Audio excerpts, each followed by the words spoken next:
சட்டம் மாறி வந்து மண்ணை முட்டும் காலில் சூழ்ந்து கைகள் தட்டும் வாழியவே தென்னவராட்சி திசைகள் எட்டும் நம்மவராற்றல் விண்ணை முட்டும் எட்டு திக்கும் முரசு கொட்டும் வாழியவே.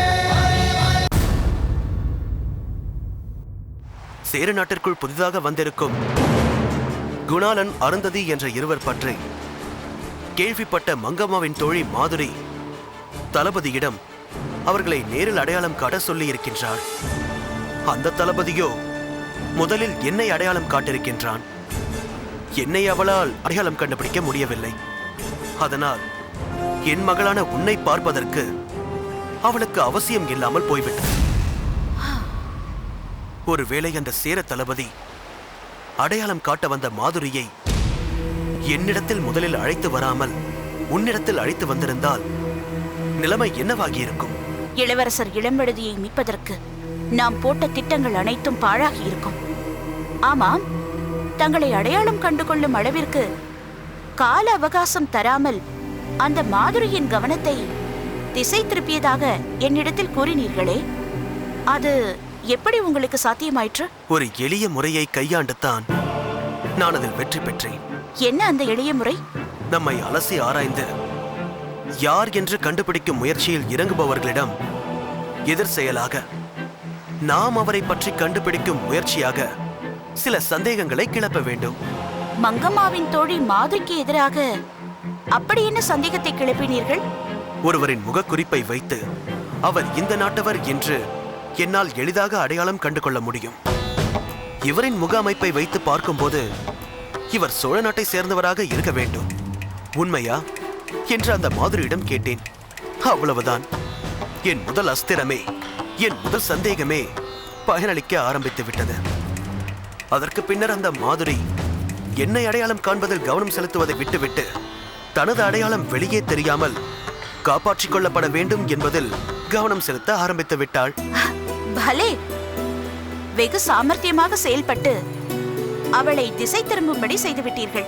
முத்துநகை, இனி நாம் இளவரசர் இளம்வழுதியை மீட்பதற்கு காலதாமதம் செய்யக்கூடாது. உடனடியாக களத்தில் இறங்க வேண்டும். நான் ஏற்கனவே இளம்வழுதியை நேரில் சந்தித்தது பற்றியும் என்னை அவருக்கு அடையாளம் காட்டிக்கொண்டதையும் உனக்கு சொல்லி இருக்கின்றேன். தெரியும். அந்த உறுதிப்பாட்டிற்கு பின்னர் தானே நாங்கள் இளவரசர் இளம்வழுதியை நெருங்கிவிட்டோம் என்று பாண்டிய தளபதி செழியனுக்கு நான் செய்தி அனுப்பினேன். சரி, இப்பொழுது நாம் உடனடியாக என்ன செய்ய வேண்டும், அதை சொல்லுங்கள். மங்கம்மாவிற்கு வேர்க்க ஆரம்பித்து விட்டது. இனி அவர் அமைதியாக இருக்க மாட்டார். அவருக்கு சேர மன்னரோடு நேரடி தொடர்பும் இருக்கின்றது. அவர் தோழி மாதுரியே சேர மன்னரை நேரில் சந்தித்து அளவலாவும் அளவிற்கு மங்கம்மாவின் செல்வாக்கு இந்த சேர நாட்டில் வியாபித்திருக்கிறது. எவ்வளவு விரைவில் முடியுமோ அவ்வளவு விரைவில் செயல்பட்டு இளவரசர் இளம்வழுதியை நாம் இங்கிருந்து மீட்க வேண்டும். இளவரசரை எப்படி மீட்கப் போகிறோம், அதற்கான திட்டம் என்ன, அதை எப்படி நிறைவேற்றுவது என்பதையெல்லாம் நாம் இருவரும் கலந்து பேசி முடிவெடுப்போம். அதற்கு முன்னர் வேறு ஒரு காரியம் செய்ய வேண்டும். என்னவென்று சொல்லுங்கள். நம் திட்டம் இந்த அளவிற்கு முன்னேற்றம் காண எல்லா விதத்திலும் நமக்கு உறுதுணையாகவும் வழிகாட்டியாகவும் இருந்த புலவர் பெருமான் கபிலர் பெயருக்கு எந்த களங்கமும் ஏற்பட்டு விடாமல் நாம் பாதுகாத்துக் கொள்ள வேண்டும். இளவரசர் இளம்வழுதியை மீட்கும் சமயத்தில் புலவர் கபிலர் இங்கு இருக்கக்கூடாது. அதற்கு முன் அவரை சேர நாட்டிலிருந்து சோழ நாட்டிற்கு அனுப்பி வைக்க வேண்டும். கவலைப்படாதீர்கள். அந்த விஷயத்தை என்னிடம் விட்டுவிடுங்கள். அதை நான் பார்த்துக் கொள்கிறேன். புலவர் கபிலரை நேரில் சந்தித்து நம் நிலைமையை புரிய வைத்து அவரை சோழ நாட்டிற்கு நான் அனுப்பி வைக்கிறேன். சரி முத்துநகை, நேரமாகிவிட்டது. இளவரசி பரிவாதினி உன்னை தேடி வருவதற்கு முன் நீயாக புறப்பட்டு விடு. பிறகு சந்திக்கலாம். சரி, புறப்பட. வருகிறேன்.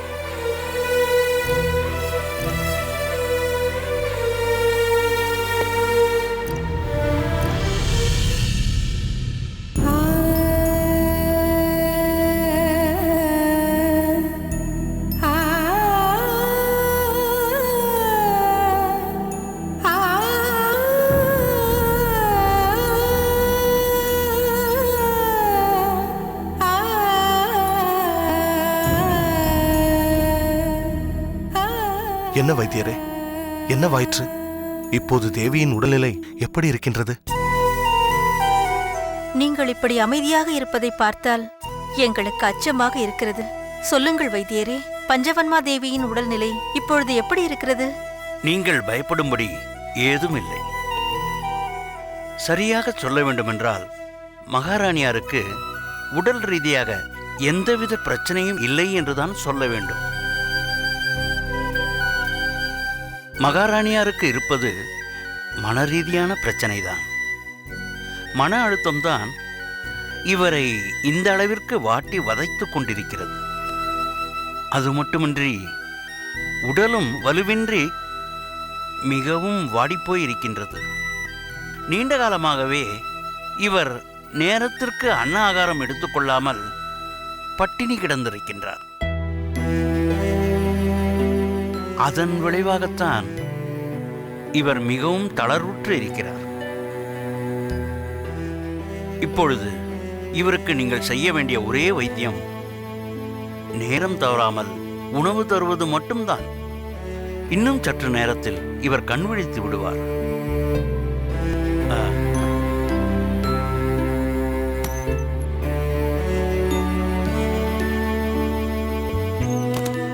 கண் விழித்த பின்னர் இதோ இந்த சூரணத்தை வெந்நீரில் கலந்து அருந்துவதற்கு கொடுங்கள். ஆகட்டும். இந்த சூரணம் இவரது பசி உணர்வை தூண்டிவிடும். நன்றாக பசி எடுக்கும். ஆனால் இவருடைய மனநிலை அதை ஏற்றுக்கொள்ள மறுக்கும். நீங்கள்தான் பக்குவமாக எடுத்து சொல்லி மனது ஒத்து அவரை உணவு எடுத்துக்கொள்ள சொல்ல வேண்டும். ஏனோ தானோ என்று இல்லாமல் முழு மனதோடு உணவை உண்ணச் செய்யுங்கள். உங்கள் அனைவரது கனிவும் கவனிப்பும் தான் மகாராணியாரை மீட்டெழச் செய்யும். நான் விடைபெறுகிறேன்.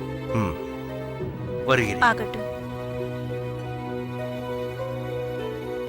மாமா, அத்தையார் இந்த அளவிற்கு அன்னாகாரம் எடுத்துக்கொள்ளாமல் தன்னை இத்தனை நாட்களாக வருதி கொண்டு வந்திருக்கிறார் என்று வைத்தியர் சொல்லிவிட்டு செல்கிறாரே, இது எப்படி தங்கள் கவனத்திற்கு வராமல் போனது?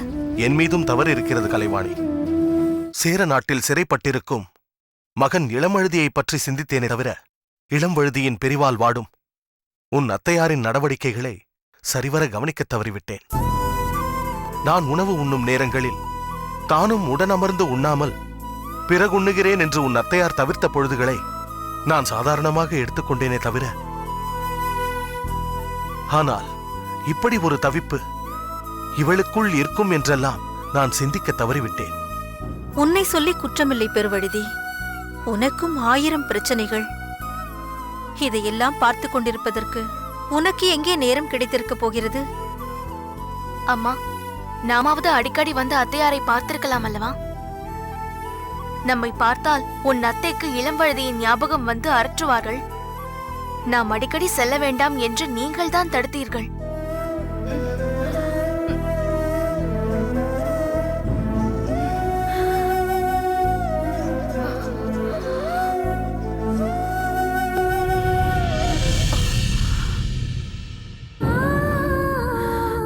கலைவாணி, நீ உள்ளே சென்று பணிப்பெண்ணிடம் வெந்நீர் தயார் செய்ய சொல்லு. சரிம்மா. தேவி,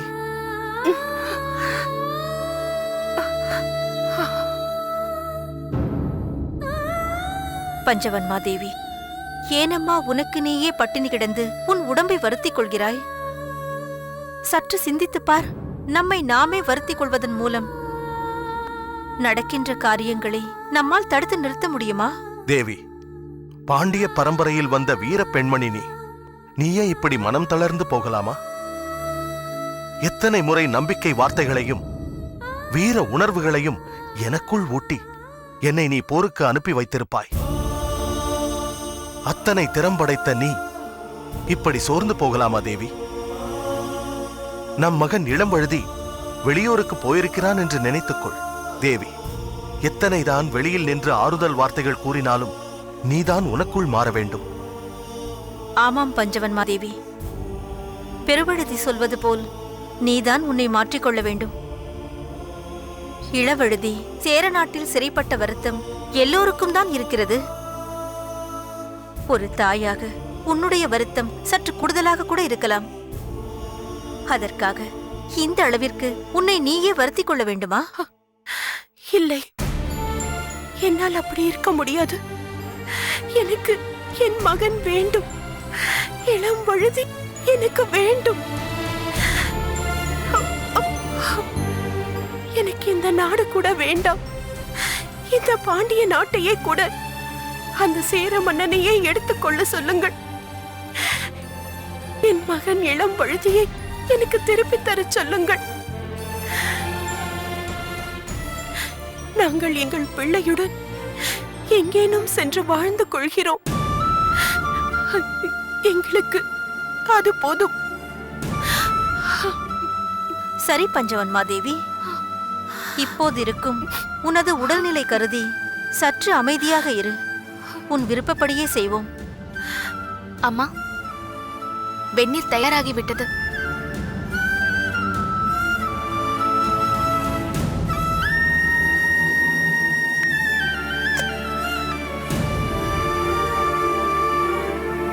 இந்தா. பஞ்சவன்மாதேவி, இதை அருந்து.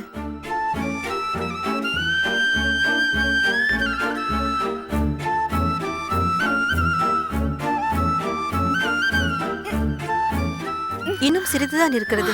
இதையும் அருந்து விடுங்கள்.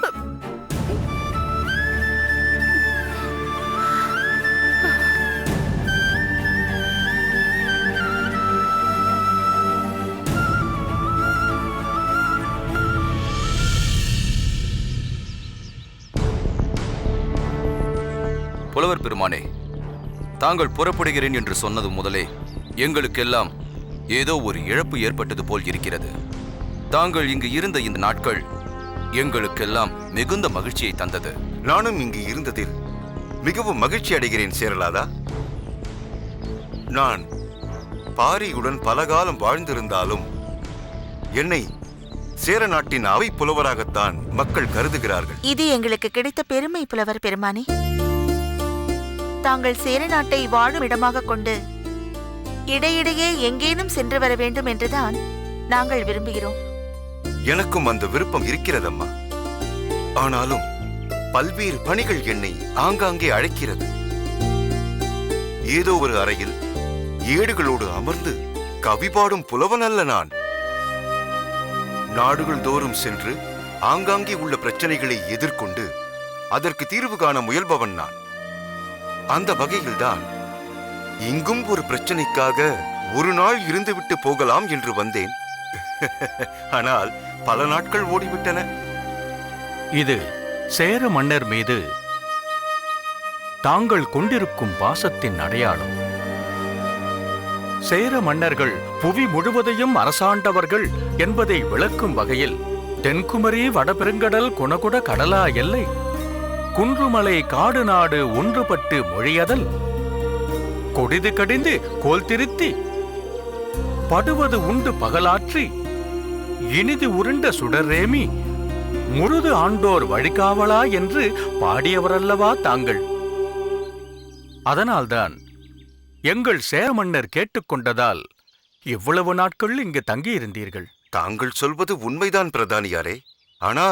ஆனால் என்ன? நான் எதிர்பார்த்த நல்ல காரியம் நடக்காமல் போய்விட்டது. நான் இங்கு தங்கியதற்குரிய பலன் கிடைக்காமல் போய்விட்டது. புலவர் பெருமானே, எனக்கும் அது வருத்தமாகத்தான் இருக்கிறது.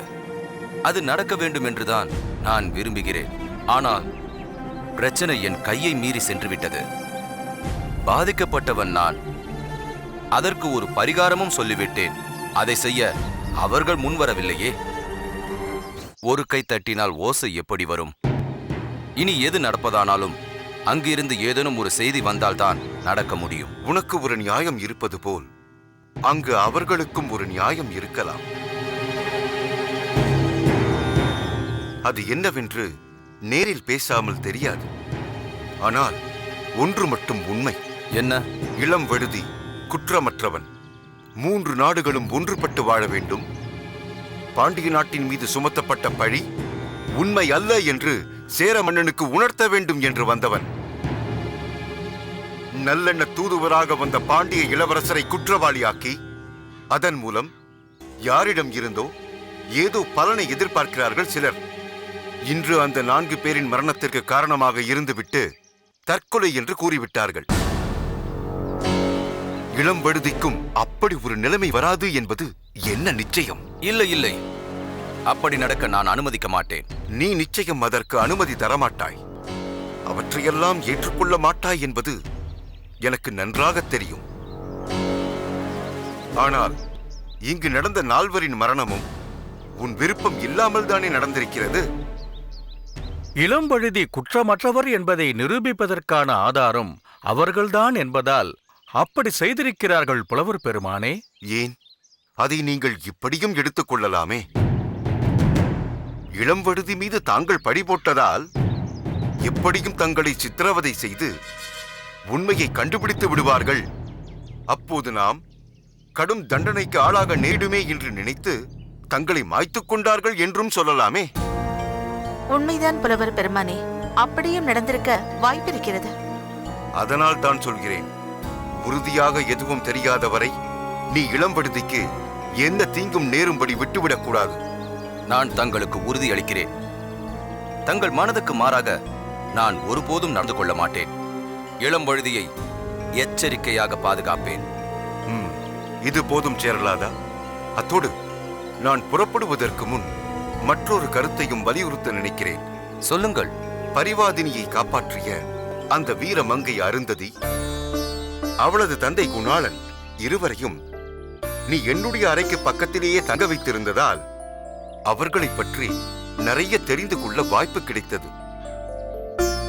இருவரிடமும் உரையாடிய போதுதான் அவர்கள் சேர நாட்டினிடமும் சேர மன்னரான உன்னிடமும் எவ்வளவு பற்று கொண்டிருக்கிறார்கள் என்பதை புரிந்து கொண்டேன். அதனால் நீ அவர்களை சிறந்த முறையில் பயன்படுத்திக் கொள்ள வேண்டும். அதனால் தானே இருவருக்கும் சில பொறுப்புகளை தந்து அவர்களை இங்கேயே அரச மரியாதையோடு தங்க வைத்திருக்கிறேன். இருந்தாலும் உன்னை சுற்றி ஒரு சிலந்தி வலை பின்னப்பட்டிருக்கிறது. அதில் நீ அகப்பட்டுக் கொண்டால் வரலாற்று பிழை ஏற்படும். உன்னுடனேயே இருந்து கொண்டு உனக்கு விரோதமாக செயல்படுபவர்கள் இந்த அரண்மனையிலேயே இருக்கிறார்கள். அவர்கள் இங்கு வந்திருக்கும் தந்தையும் மகளும் உனக்கு விசுவாசிகளாக இருப்பதால் எப்படியாவது இருவரையும் இங்கிருந்து வெளியேற்றிவிட வேண்டும் என்று நினைக்கிறார்கள்.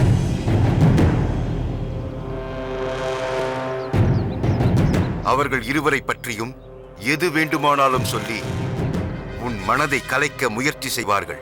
இந்த சேரன் ஒரு விஷயத்தை தீர்மானித்து விட்டால் அதிலிருந்து மாறமாட்டான் என்பது உங்களுக்கு தெரியாதா? யார் எப்படிப்பட்ட பழியை கூறினாலும் அதை நான் நம்பிவிட மாட்டேன். அப்படி சொல் சேரலாதா. நிறைவாக ஒன்று சொல்கிறேன். மூவேந்தர்களில் சேர சோழ பாண்டியர் எனும்படி முதல் இடத்தில் இருப்பவன் நீ. முன்னொரு முறை நான் இங்கு வந்திருந்த போது உன் அறிவும் அன்பும் கண்ணோட்டமும் அளவிட்டு கூற அரியது. உன் குடை நிழலில் வாழும் மக்கள் சோறு சமைப்பதற்கான தீயைத்தான் அறிவார்களே தவிர வறுமையின் வெம்மையை ஒருபோதும் அறிய மாட்டார்கள். வானில் தோன்றும் வானவில்லை அன்றி பகைவரின் கொலை வில்லை அறிய மாட்டார்கள் என்பதை விளக்கும் பொருட்டு அறிவும் ஈரமும் பெருங்கண்ணோட்டமும் உடையாய் சோறுபடுக்கும் தீயன்றி பிரிதறியார், திருவில் அல்லது கொலைவில் அறியார், நின் நிழல் வாழ்வாரே என்று பாடினேனே. அதற்கு ஏற்ப கண்ணோட்டம் மாறாமல் நடந்து இன்று இளம்பழுதியை சிறை வைத்ததால் தமிழகம் எங்கும் ஏற்பட்டிருக்கும் பதட்டத்தை நீக்கி உனக்கு களங்கம் நேராமல் பார்த்துக்கொள். மூவர் கொடியும் சேர நாட்டில் இணைந்து பறக்கும்படி செய். மூவேந்தரையும் ஒன்றாக கண்டு பாடும் பாக்கியத்தை எனக்கு ஏற்படுத்திக் கொடு. நான் வருகிறேன். வாருங்கள் புலவரே. வாருங்கள் புலவரே.